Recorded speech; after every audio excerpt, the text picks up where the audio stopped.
What a wild ride in the precious metal markets.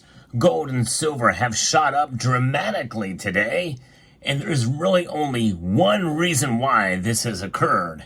And I'll talk about it in this video as we explore.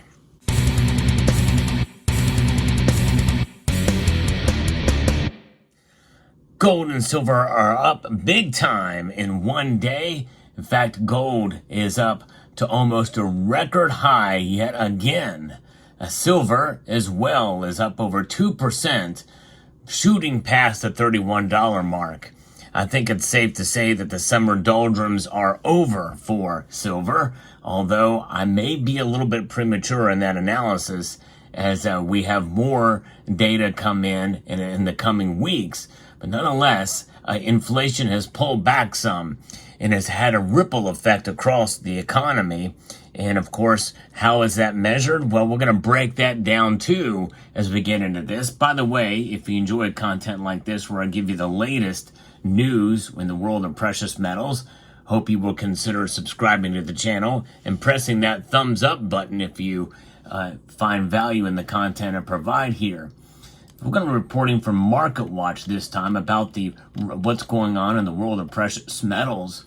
We see gold approaching near all-time highs, and we see silver also going up well above $31 an ounce. In fact, before I get into that, let me give you the latest in the world of the precious metals markets here. From Kitco is reporting here that gold is up 1.79% to $2,414.20. That's up $42.50 today. Now, that's a pretty big move. And pulling back a little bit from where it was earlier, it got up to $2,425 an ounce. So they're starting to seem kind of subside as they digest this latest information I'm going to be talking about in a moment here. Silver up over 2%. It almost got to $32 earlier in the day, though. Up 62 cents today to $31.49. Platinum and palladium also have jumped up a bit.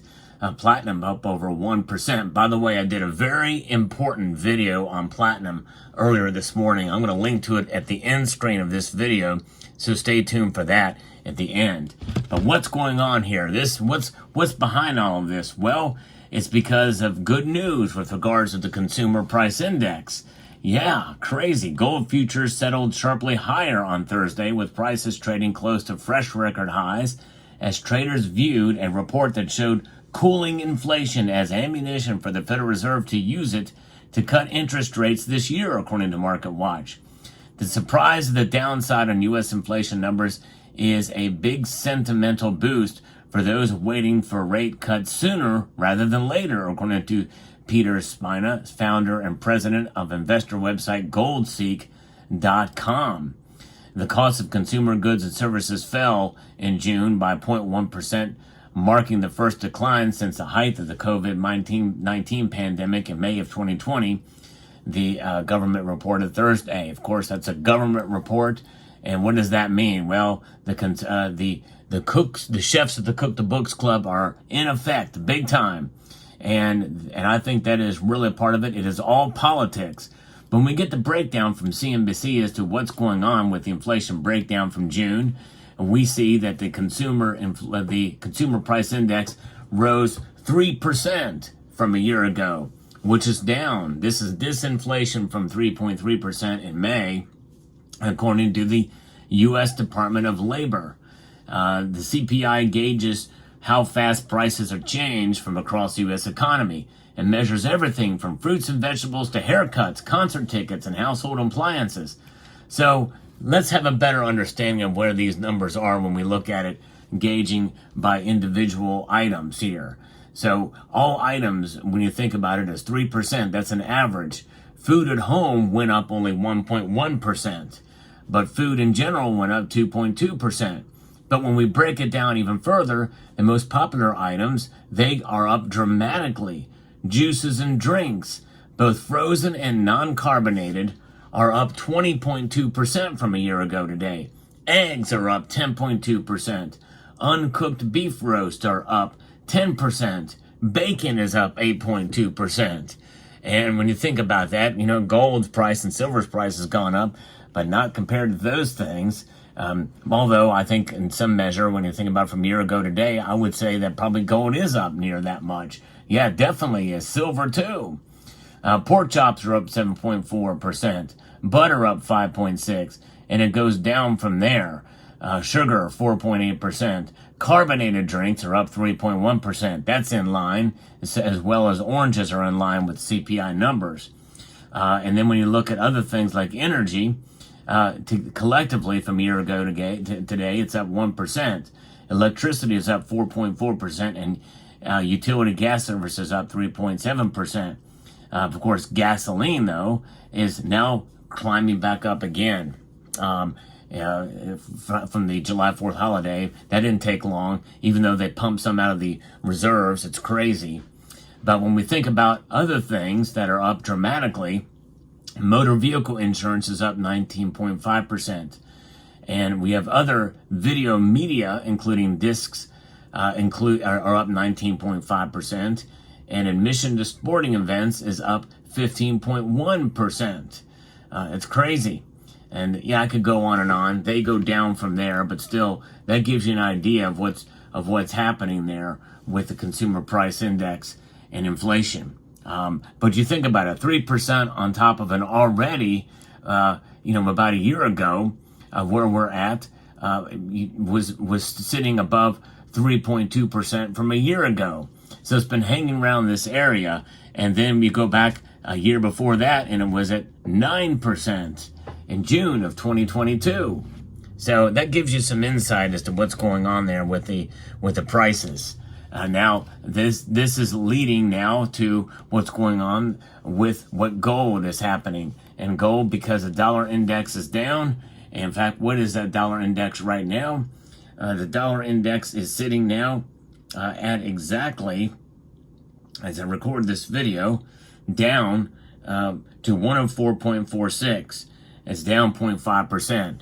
And that is considered a fairly substantial drop. Why is this? Well, it's because they are probably going to be setting themselves up to raise rates again. In fact, lower rates. And now it's more likely now, with only a 7.3% chance that they're going to leave rates unchanged in September. In fact, the July 31st meeting has a 91.2% chance they're going to leave rates unchanged, with 8.8% chance that they're going to lower rates by a quarter point. So everything else is an 84.6% chance in September to lower rates by a quarter point and 8.1% by a half point. Likely it will be a quarter point rate cut that will come, and that's going to be good for gold and silver. And you think about it, gold is near an all-time high. We could see it potentially break out to $2,500 if that occurs. I wouldn't be surprised.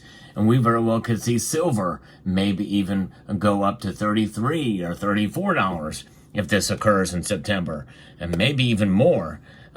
It's going to be very, very fascinating to witness, to see what happens with gold and silver if they do lower the rates. And they're baking it in now. This is the beginning of the baking in period. And it has been quite a hot summer, so it's understandable that they would do that. But fascinating report that we're seeing here, and I think that just leads credence to what's happening here with the Federal Open Market Committee has this ammunition on the side to support rate cuts, which will apparently mean that they can continue, because they already have started with their quantitative easing policies again. They're going to ease more, and that's going to mean that the inflation is going to probably tick back up yet again. But it may take a while. But they're okay with that, because no matter who the candidate is, and we know it's not going to be Joe Biden, I think everybody probably has come to realize that Joe Biden will drop out. I'm willing to bet money on it at this point, and it'll likely be Kamala will take the reins. But no matter who it is, they want to make Democrat-type policies from this administration and anybody tied with administration look good. That's really the bottom line. So this is why I think they're going to do it.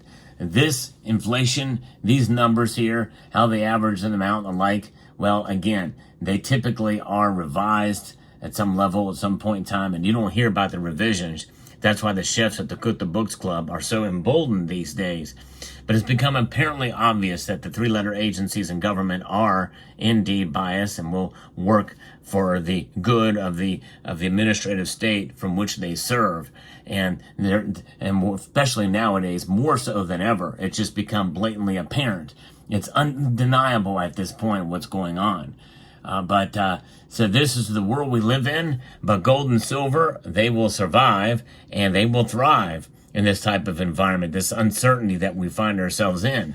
Because one thing is for sure, even at 3% inflation, which by the way, if they do lower rates, that means that the Federal Reserve is in a sense saying that they're okay with 3% inflation. And I think that's really what this boils down to. They're setting up a new norm. No longer will 2% be the target, but 3% will be the target. And that means that this is just all the more the idea of unsound money will continue to continue. And they're okay with that too, because they're going to reset everything anyway, and a central bank digital currency will be forthcoming. This is sound money, silver, and gold. There's nothing like it, and there's no way they can really truly manipulate the value of it. They may be able to manipulate the price, and that's essentially what is happening today. And they're okay with the manipulation of it upwards for political reasons. All the more reason why we should hold on to it. Silver, gold, both up today, both doing what they do best, and that is reacting to the markets, and you can't keep them down, that's for sure. So let me know what your thoughts are about this market report for today.